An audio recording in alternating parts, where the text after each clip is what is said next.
Hello everyone, स्वागत है आप सभी का दृष्टि यूपीपीसीएस के यूट्यूब चैनल पे। मैं हूं आपकी एजुकेटर दिशा भट्ट और आज की कॉन्सेप्ट एक्सप्लेनर सीरीज में जो पहला टॉपिक हम लेकर के आए हैं वो है आपका दल बदल विरोधी कानून यानी कि एंटी डिफेक्शन लॉ। चलिए वीडियो की शुरुआत करते हैं, समझते हैं क्या एग्जैक्टली है आपका एंटी डिफेक्शन लॉ, क्या इसकी महत्वपूर्ण प्रोविजंस हैं, क्यों इसको लाने की जरूरत पड़ी एंड एट लास्ट हम एक प्रैक्टिस क्वेश्चन भी सॉल्व करेंगे। ठीक है, ये टॉपिक आपका जो है यूपीपीसीएस के पीवाईक्यू में काफी बार पूछा गया है, तो आपके एग्जाम पर्सपेक्टिव से भी इंपॉर्टेंट हो जाता है। चलिए, सबसे पहले अगर हम बात करें डेफिनेशन की कि क्या एक्चुअली डिफेक्शन हम किसको बोलते हैं, तो डिफेक्शन क्या है? It refers to the act of elected representative MP MLA leaving the political party on whose ticket they were elected or voting against the party's direction, thereby violating the party's mandate.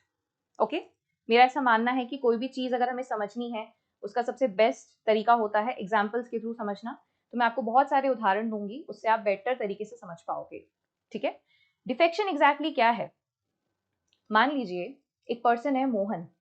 Mohan ने जो है election लड़ा, मोहन ने party ए की तरफ से election लड़ा, लोगों ने उसको वोट भी दिया क्योंकि लोग कहीं ना कहीं पार्टी ए की आइडियोलॉजीज या उसके मैनिफेस्टो को सपोर्ट करते थे। तो क्योंकि मोहन पार्टी ए की तरफ से लड़ रहा है, पार्टी ए का कैंडिडेट है मोहन, तो लोगों ने उसको वोट दे दिया। लेकिन जब मोहन इलेक्शन जीत गया पार्टी ए के बिहाफ से, उसने कुछ टाइम बाद अपनी पार्टी बदल दी, वो पार्टी ए छोड़ के पार्टी बी में चला गया। यही जो पूरी प्रक्रिया है, यही जो पूरा एक्ट है, इसको हम क्या बोलेंगे? डिफेक्शन बोलेंगे। ठीक है, डिफेक्शन क्या हुआ? ये वह स्थिति है जब कोई निर्वाचित जनप्रतिनिधि, आपके जो सांसद होते हैं, एमपी एमएलए होते हैं, वो अपना राजनीतिक दल छोड़ देते हैं, जिसकी टिकट पे वो निर्वाचित हुए, जिसकी टिकट से वो जीते हैं, उसी पार्टी को उन्होंने जो है वो क्या कर दिया है? छोड़ दिया है। ऑलराइट, या पार्टी के निर्देश के विरुद्ध मतदान करते हैं, ये भी बहुत ज्यादा जरूरी है। ओके, आपके डिफेक्शन के बहुत सारे प्रोविजंस हैं, सबको हम लोग डिटेल में पढ़ेंगे, लेकिन अभी के लिए आप याद रखिए कि जिस पार्टी की टिकट पे आप इलेक्ट हुए हो, अगर आप उसी पार्टी को छोड़ देते हो तो वो एक्ट जो है आपका डिफेक्शन माना जाता है। आपने अपना दल बदल दिया। ठीक है, आपने अपना जो दल था, जो जिस ग्रुप से आप इलेक्ट हुए थे, वो आपने चेंज कर दिया। इसी को हम क्या बोलेंगे? डिफेक्शन बोलेंगे। ठीक है, अच्छा, अब एंटी डिफेक्शन लॉ लाने की जरूरत क्यों पड़ी? क्यों हमें जरूरत पड़ी? थोड़ा सा इसके बैकग्राउंड के बारे में समझते हैं, क्योंकि टॉपिक थोड़ा इंटरेस्टिंग हो जाता है अगर हमें बैकग्राउंड पता होता है चीजों का।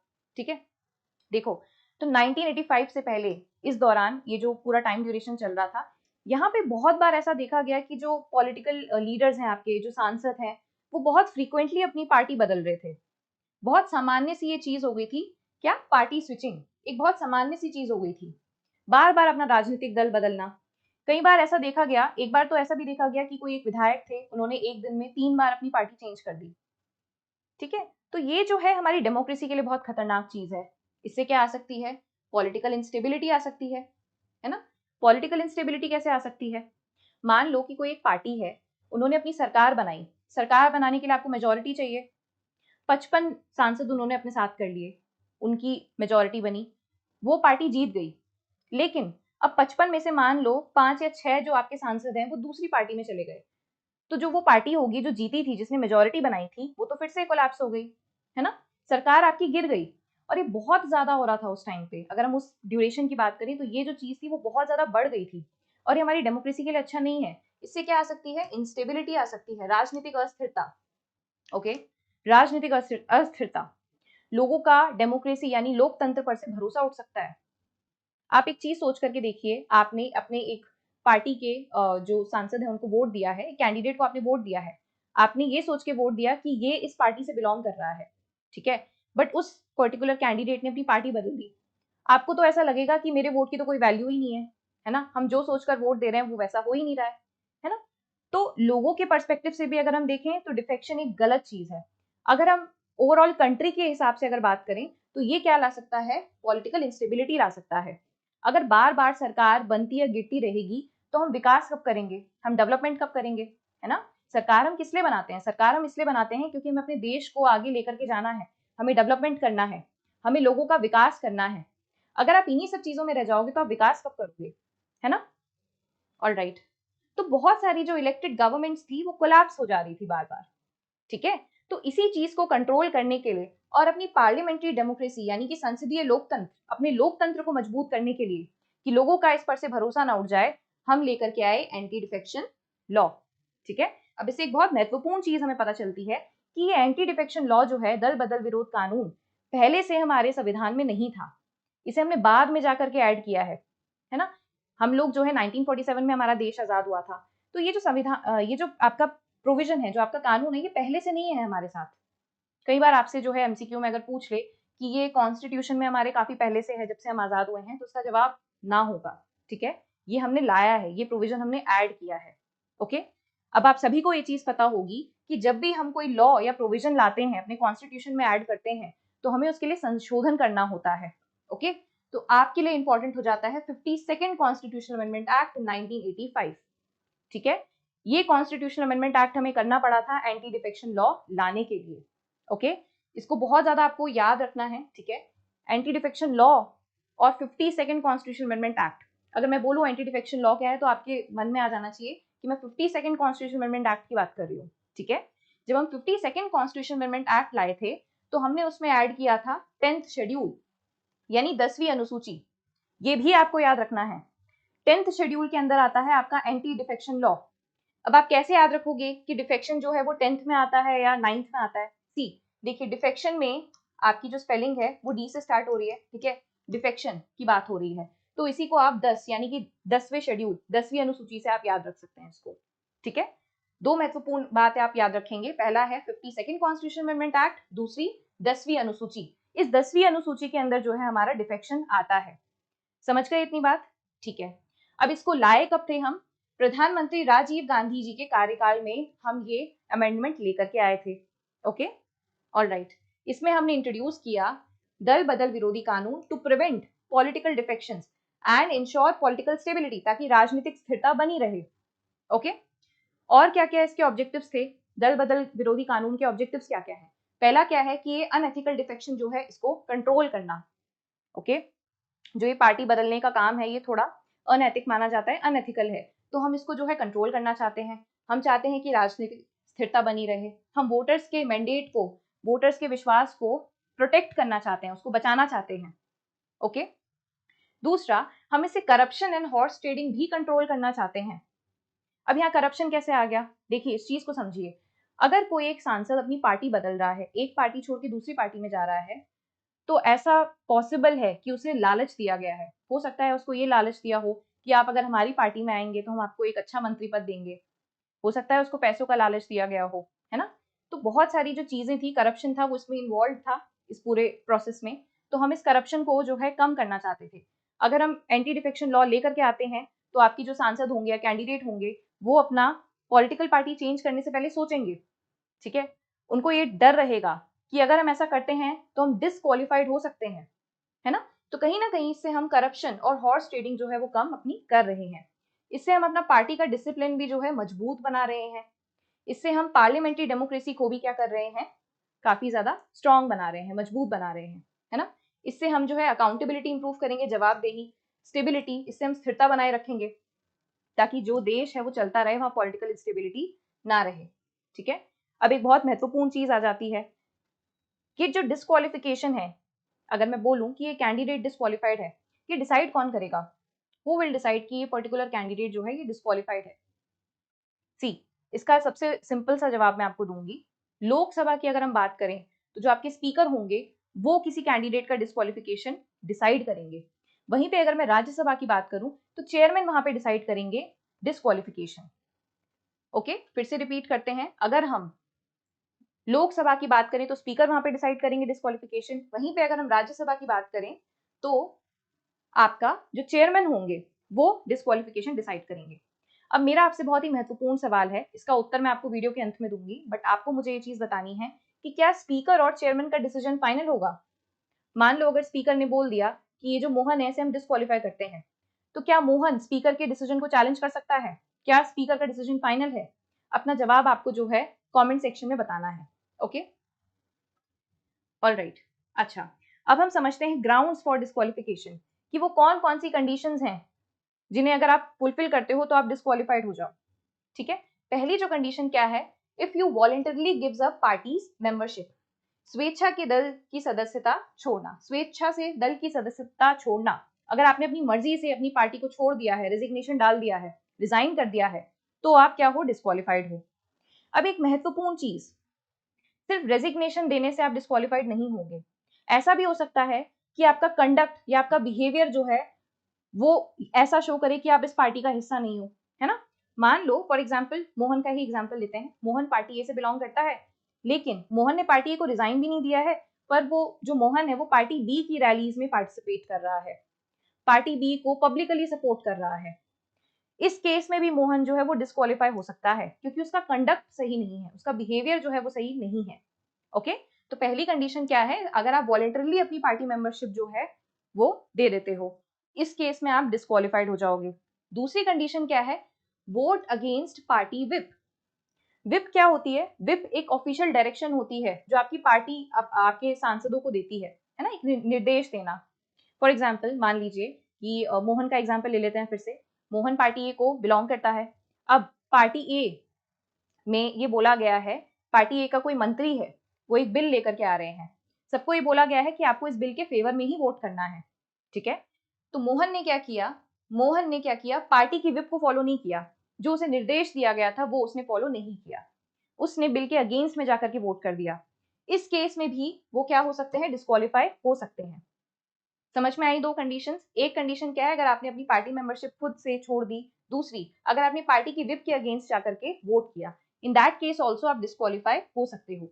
तीसरी कंडीशन क्या है, इंडिपेंडेंट मेंबर्स यानी निर्दलीय सदस्य, ठीक है।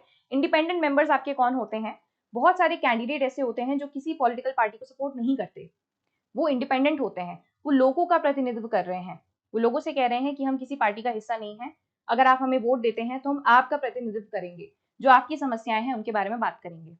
एंड लोग उन्हें इसी भरोसे पर वोट देते हैं कि ये जो कैंडिडेट है ये किसी पार्टी का हिस्सा नहीं है, तो उसे इंडिपेंडेंट, क्योंकि वो एक निर्दलीय सदस्य है इसलिए उसको वोट दिया गया है। लेकिन होता क्या है, कई बार ऐसा देखा गया था कि जो इंडिपेंडेंट मेंबर्स थे ये जीतने के बाद कोई पॉलिटिकल पार्टी ज्वाइन कर लेते थे, ये चीज भी गलत थी, है ना। तो इसको रोकने के लिए हमने क्या एक प्रोविजन लाया, हमने ये प्रोविजन लाया कि अगर कोई इंडिपेंडेंट एमपी या एमएलए जो है कोई पॉलिटिकल पार्टी ज्वाइन करता है आफ्टर इलेक्शन, चुनाव जीतने के बाद अगर उसने कोई पॉलिटिकल पार्टी ज्वाइन कर ली तो उस केस में वो डिस्क्वालीफाई हो जाएगा, ठीक है। उस केस में हम उसको क्या कर देंगे, डिस्क्वालीफाई कर देंगे। चौथी कंडीशन क्या है आपकी, नॉमिनेटेड मेंबर्स की, है ना। हम लोग क्या करते हैं, हम ये कोशिश करते हैं कि लोकसभा में या राज्यसभा में हम ऐसे ऐसे लोगों को लेकर के आए जो किसी ना किसी फील्ड में एक्सपर्ट हैं। हो सकता है वो कोई स्पोर्ट्समैन हो, या कोई आपका मान लीजिए थिएटर से हो, या फिर कोई बहुत जिन्होंने अपनी फील्ड में बहुत कुछ हासिल किया है, ठीक है। तो उनको हम नॉमिनेट करते हैं कि आइए आप जो है इन सब चीजों का हिस्सा बनिए। लेकिन अब नॉमिनेट कर दिया है आपने मेंबर को, ठीक है, अब नॉमिनेटेड मेंबर है, नॉमिनेटेड मेंबर को भी पॉलिटिकल पार्टी ज्वाइन करनी है ना। लेकिन उसके लिए कंडीशन है, अगर नॉमिनेटेड मेंबर को कोई पॉलिटिकल पार्टी ज्वाइन करनी है तो उन्हें विद इन 6 मंथ्स, 6 महीने के अंतराल में ही कोई पार्टी ज्वाइन करनी है पड़ेगी। अगर 6 महीने के बाद नॉमिनेटेड मेंबर कोई पार्टी ज्वाइन करते हैं तो उस केस में वो क्या हो जाएंगे, डिस्क्वालीफाई हो जाएंगे। एक बार फिर से देखते हैं क्या कंडीशंस पड़ी, टोटल 4 कंडीशन है। अगर आप अपनी मर्जी से अपनी पार्टी की मेंबरशिप छोड़ते हो तो आप डिस्क्वालीफाई हो जाओगे। अगर आपने पार्टी की विप के अगेंस्ट जाकर के वोट किया है तब भी आप डिस्क्वालीफाई हो जाओगे। दूसरा, अगर इंडिपेंडेंट मेंबर कोई पॉलिटिकल पार्टी ज्वाइन कर लेता है तब भी आप डिस्क्वालीफाइड हो जाओगे। सिमिलरली नॉमिनेटेड मेंबर अगर 6 महीने के अंदर कोई राजनीतिक दल से जुड़ता है तब तो ठीक है, लेकिन 6 महीने के बाद अगर वो किसी पॉलिटिकल पार्टी को ज्वाइन करता है तो वो डिस्क्वालीफाई हो जाएगा, ठीक है। All right. अच्छा, अब कुछ केसेस में ये लॉ आपका एप्लीकेबल नहीं है, ये कानून कुछ जगह आपका नहीं लगता। कौन सी वो कंडीशन है, देखिए। सबसे पहले 91st कॉन्स्टिट्यूशनल अमेंडमेंट एक्ट समझते हैं, 2003, ठीक है। ये जो 91st कॉन्स्टिट्यूशनल अमेंडमेंट एक्ट हम लोग लाए थे, ये हम एंटी डिफेक्शन लॉ को और मजबूत बनाने के लिए इस लॉ को हम लेकर के आए थे। ओके, तो आपको क्या याद रखना है, एक तो 52nd कॉन्स्टिट्यूशनल अमेंडमेंट एक्ट याद रखना है, दूसरा 10th शेड्यूल आपको याद रखना है, तीसरा ये 91st कॉन्स्टिट्यूशनल अमेंडमेंट एक्ट, ये भी आपका एंटी डिफेक्शन लॉ से जुड़ा है, इसने इसे और मजबूत बनाया है। देखिए पहले क्या होता था ना, एक स्प्लिट प्रोविजन था। पहले ये बोला जाता था कि अगर किसी पार्टी के 1/3 मेंबर्स हैं, अगर वो अगर पार्टी से अलग होकर दूसरी पार्टी में जा रहे हैं तो हम उसको डिस्क्वालिफिकेशन में नहीं मानेंगे। हम उन जो ये मेंबर्स होंगे आपके, अगर ये छोड़ के दूसरी पार्टी में जा रहे हैं तो हम इनको डिस्क्वालिफाइड नहीं मानेंगे, ठीक है। लेकिन 91st कॉन्स्टिट्यूशनल अमेंडमेंट एक्ट ने इस स्प्लिट प्रोविजन को और ज्यादा कठोर बना दिया, ठीक है, क्योंकि इसका भी बहुत ज्यादा जो है मिसयूज होने लग गया था। हमने 1/3 मेंबर की जगह कितना कर दिया, 2/3 मर्जर, क्योंकि 2/3 मेंबर्स अगर पार्टी छोड़ करके जाएं ये होना थोड़ा सा मुश्किल है, इसलिए हमने कितना कर दिया, 2/3 मर्जर। सिंपल सी चीज ये है कि अगर किसी पार्टी में से 2/3 मेंबर, 2/3 मेंबर किसी दूसरी पार्टी में जाके जुड़ते हैं या ज्वाइन करते हैं, उस केस में हम डिस्क्वालिफिकेशन नहीं मानेंगे। ठीक है, तो ये एक्सेप्शन है जो आपको क्या करना है, याद करना है। और ये एक्सेप्शन आया है आपका किससे, 91st कॉन्स्टिट्यूशनल अमेंडमेंट एक्ट से। ओके, दूसरा क्या प्राविधान है, दूसरा ये बोला गया है कि council of minister capped at 15% of the total strength of the legislature to कव मिनिस्ट्रियल इंड्यूसमेंट्स। बहुत सिंपल सी चीज इसमें बोली गई है कि जो आपका मंत्री पद होता है, ठीक है, काउंसिल ऑफ मिनिस्टर्स की अगर हम बात करें तो जितनी आपकी पार्टी की स्ट्रेंथ है, जितनी आपकी जितनी सीटें हैं, उसका सिर्फ 15% आपका मंत्री पद होना चाहिए। एग्जाम्पल के तौर पे अगर मुझे आपको समझाना हो तो देखिए, मान लीजिए आपकी लेजिस्लेटिव सीट्स कितनी है, 200, तो 200 मेंबर्स में से मंत्री पद कितने का बनना चाहिए, 15% का। तो 200 का 15% कितना होगा, 30। ठीक है, यानी मंत्री पद 200 मेंबर्स अगर आपकी पार्टी में हैं तो सिर्फ 30 लोग जो होंगे वो क्या बनाएंगे, मंत्री पद बनाएंगे। ठीक है, तो दो कंडीशंस हैं 91st कॉन्स्टिट्यूशनल अमेंडमेंट एक्ट में। क्या प्रोविजन था, पहला स्प्लिट प्रोविजन था जहां पे आपका 2/3 मर्जर, 2/3 विलय, इसको लीगली प्रोटेक्ट किया गया। ठीक है, ये एक एक्सेप्शन है। दूसरी चीज ये बोली गई कि जो आपका मंत्री परिषद है वो 15% होना चाहिए आपकी टोटल लेजिस्लेटिव असेंबली की स्ट्रेंथ का। ओके, क्या ये चीज आपको याद रहेगी? ऑलराइट। अच्छा, अब मैंने आपसे एक सवाल पूछा था कि जो स्पीकर और चेयरमैन है उन्होंने जो भी डिसीजन लिया है क्या वो फाइनल होगा? द आंसर इज नो, उसको हम फाइनल नहीं मान सकते। स्पीकर और चेयरमैन के डिसीजन को भी चैलेंज किया जा सकता है। ओके, मान लो मोहन है, मोहन को स्पीकर ने क्या कर दिया है, डिस्क्वालीफाई कर दिया है। मोहन अगर चाहे तो वो क्या कर सकता है, वो स्पीकर के डिसीजन को सुप्रीम कोर्ट या हाई कोर्ट में चैलेंज कर सकता है। ओके, ये बात किस जजमेंट में कही गई थी, ये बात बोली गई थी आपके किहोतो होलान केस में। ठीक है, यहाँ पे सुप्रीम कोर्ट ने बोला था कि स्पीकर और चेयरमैन का डिसीजन कभी भी फाइनल नहीं होगा, इसको चैलेंज किया जा सकता है। क्योंकि जनरली देखा जाता है कि स्पीकर भी कभी ना कभी बायस्ड हो सकता है, स्पीकर भी तो पार्टी का हिस्सा होता है ना, स्पीकर न्यूट्रल नहीं होते यूजुअली। ठीक है, स्पीकर जो है वो पार्टी का हिस्सा होते हैं आपके, है ना, तो ऐसी भी पॉसिबिलिटी है कि स्पीकर बायस्ड हो। इसलिए सुप्रीम कोर्ट और हाई कोर्ट ने क्या बोला कि जो स्पीकर और चेयरमैन का डिसीजन है उसको आप चैलेंज कर सकते हो। ठीक है, एंड ये किस केस के अंदर बोला गया, कि तो किहोतो होलान केस के अंदर ये बात आपकी बोली गई। ठीक है, आई होप आपको ये टॉपिक अच्छे से समझ में आया होगा। हमने जो है इसके बारे में जाना, इसकी प्रोविजंस को डिस्कस किया, इंपॉर्टेंट एक्सेप्शंस को भी पढ़ा। अब आपके लिए एक प्रैक्टिस सवाल है जो आपको खुद से इसको सॉल्व करना है और कमेंट सेक्शन में इसका आंसर देना है। चलिए पढ़ते हैं इसको। Which Constitutional Amendment Act restricted the total number of ministers, including the Chief Minister, to 15% of the total strength of the Legislative Assembly to curb the horse trading? Option A, 52nd Constitutional Amendment Act 1985. Option B, 86th Constitutional Amendment Act 2002.